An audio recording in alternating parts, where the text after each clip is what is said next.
Hey YouTube, this is Pecktec, and I had the pleasure of being in a nice new store in Knoxville. It's called Aquatic Marine. It's new, kind of new. It's a restart. New to you though, right? Absolutely new to us, August of 2019. So let's talk to Kitty Parrott and find out all about Aquatic Marine.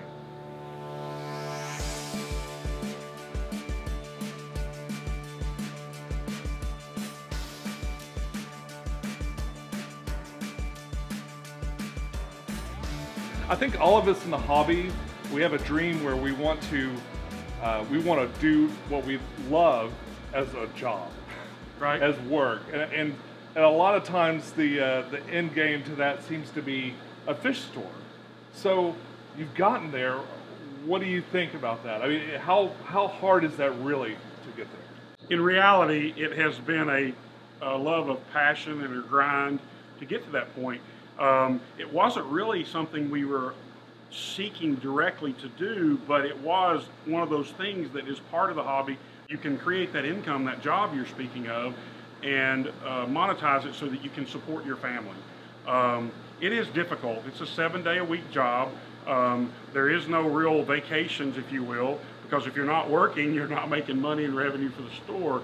So, and you've got other families to feed with all that. So it is a little bit of a difficulty path to get there.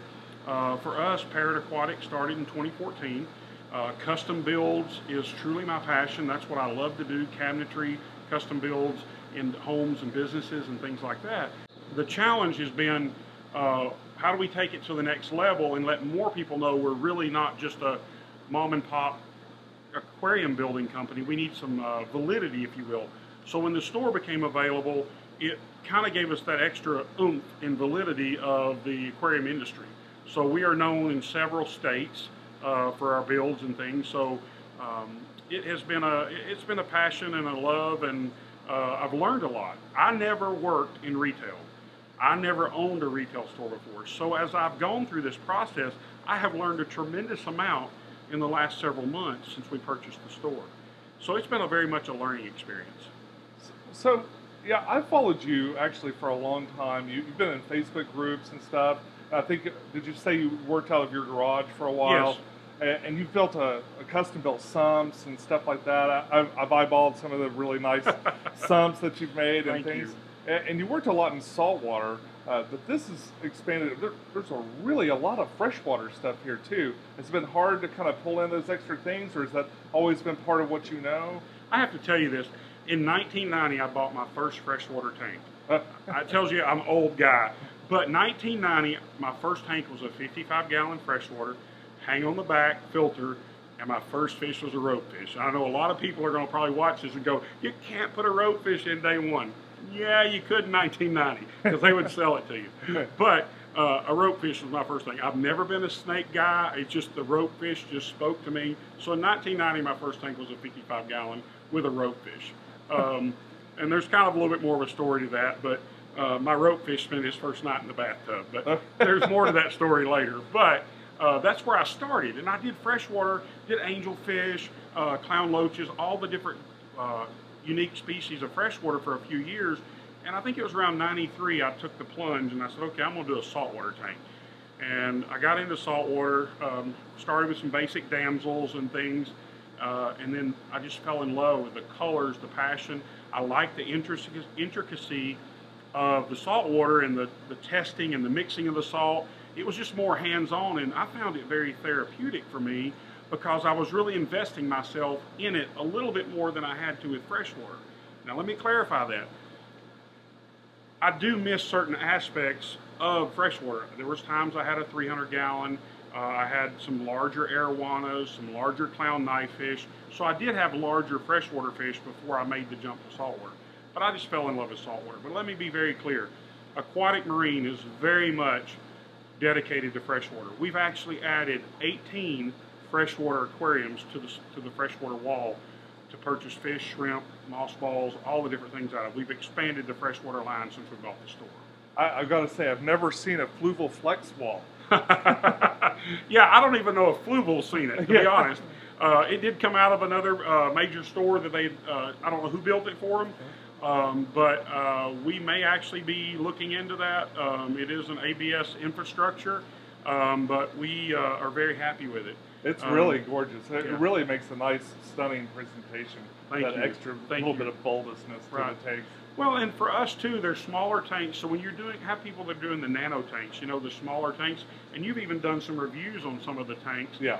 The smaller tanks and different things for Fluval and other ones, and they're really cool tanks. So the built-in filtration, the bi-directional drains in them, they're really well built. They're a quality product, and the flexibility, ergo the flex, that you can do with them with your guppies and nanos and different things that you want to do. So they are a great tank, and so we're showcasing that as well as, hey, if they can do it in the fish store, I can do this at home.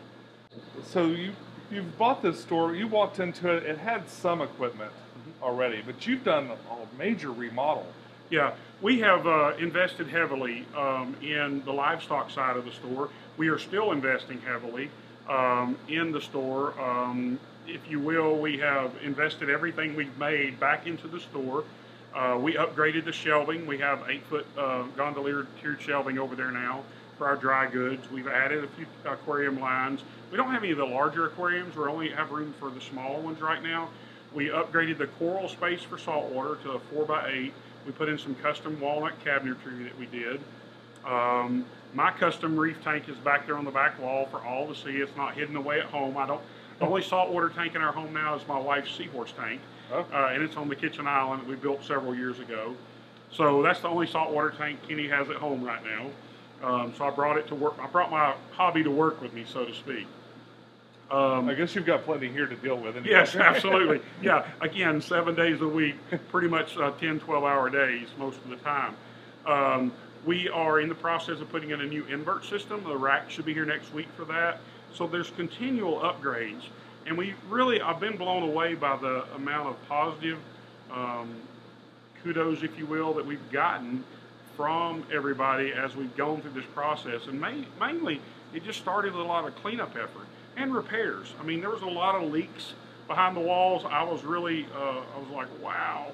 So we fixed a lot of leaks and just corrected a lot of things. We've added a lot of new LED lighting. In fact, today, before you got here, my guys were installing 6 or 8 new LED lights on the freshwater wall as we continue to upgrade the lighting and make the store more energy efficient, but also make the fish look a little brighter.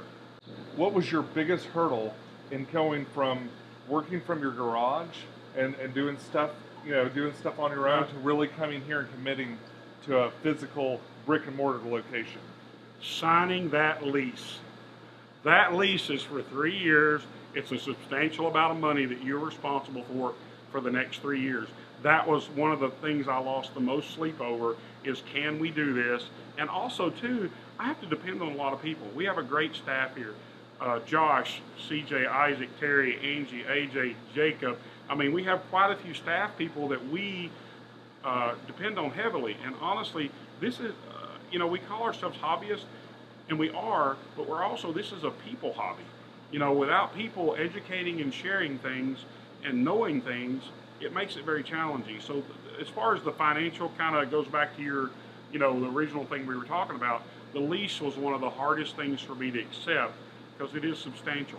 I mean, for commercial real estate, because not only that, the power bill almost matches the lease payment. So it's not an inexpensive thing for being a businessman, a family man, knowing that my family's taken care of, and that our needs on a personal level as well as a business level can be met. It was a real challenge to sign that lease and accept that power bill too. Free heart attack with every signature. Yeah, exactly. Yeah, exactly. A couple nitros and just keep going. Yep. Do you have a favorite species of fish that you keep here at the store? I don't have one that we keep here at the store. A soul hole tang. If you come into the store, just ask me anytime you're here. I'll show you a picture. It's on the side of one of our 4x4 tanks over there. I had a soul hole tang for several years. It was quite large, beautiful fish. My wife just fed one night. I was out of town. It ate good. 45 minutes later, she walks by and it's just laying in the middle of the front of the tank. And I had a 265-gallon reef tank. Soul hole was his name. I mean, that was his species. He's absolutely my favorite fish of all time, is a soul hole tang. Well, thank you very much, Kenny. I had a great time walking around your store with the other YouTubers a couple of weeks ago. I had to come back and talk to you because I just thought there would be more to know. I really wanted my viewers to get to know you a little bit. You've also got a YouTube channel, right? We do. I stumbled across it today. Okay. So. Yeah, we haven't been uploading media like you guys do. Yeah. It's a channel that we started a couple years ago when when Parrot Aquatic started, and we had a person working for us at the time that started that. So we haven't had a lot of new material on that channel, but I think that will be coming in the few months ahead. Well, it's there for you if you decide to. Absolutely. As soon as you get this wrapped up and all taken care of. Right, exactly. I don't know if it will ever be wrapped up. There's always maintenance in this hobby, right? Yeah, right. Yeah. What you got quite an elaborate setup here. Really, really stunning transformation. I liked the old store a lot. I got my first fluval spec. Really, the video, the aquarium that set my channel off. I got it right here. So awesome. So I've got a lot of nostalgia for this place, and I'm really, really glad that you came in. You're shining it up, making it nice. Another great place to shop in Knoxville. Thank you so much. And I would just like to say we had a blast with all you YouTube guys, creators. We need to come up with a better name for the little summit, if you will, or however we're going to call that. But it was fun to meet a lot of people that have the passion for the hobby, to even create media to help educate the next generation of hobbyists. Because that's what we're really here about, is to educate. We're trying to make the store more community oriented. We want the community events. We're actually having a small kickoff club meeting tomorrow for a local club. So there's a lot of things going on behind the scenes here that are going to be up and coming in the next year. There's a club in town? Yeah, it's on Facebook. It's called Volunteer State Aquatics Group. I am the administrator for that group. I acquired the group several months ago, and we're having a little kickoff tomorrow to meet with some people that want to help structure maybe some swaps and meetings and educational type things, and make it community oriented, and make it more of an active club where we meet maybe every 4 to 6 weeks, and maybe we host it here and do it before hours, and people can bring fish or used equipment and swap and trade and talk and learn.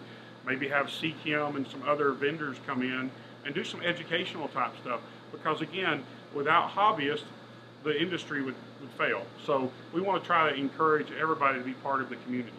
Well, that's great. That's great. I mean, clubs are a really important way for people to learn about the hobby. A really good way for people to learn about the hobby and kind of coordinate with each other. Correct. Yep. Well, Kenny, thank you so much for talking to me. Sean, thank you so much. We appreciate you coming in. Okay, guys, I'll be back next week, and until then, follow your bliss. Keep a clean tank. We'll see you soon. Thanks. Bye. Bye.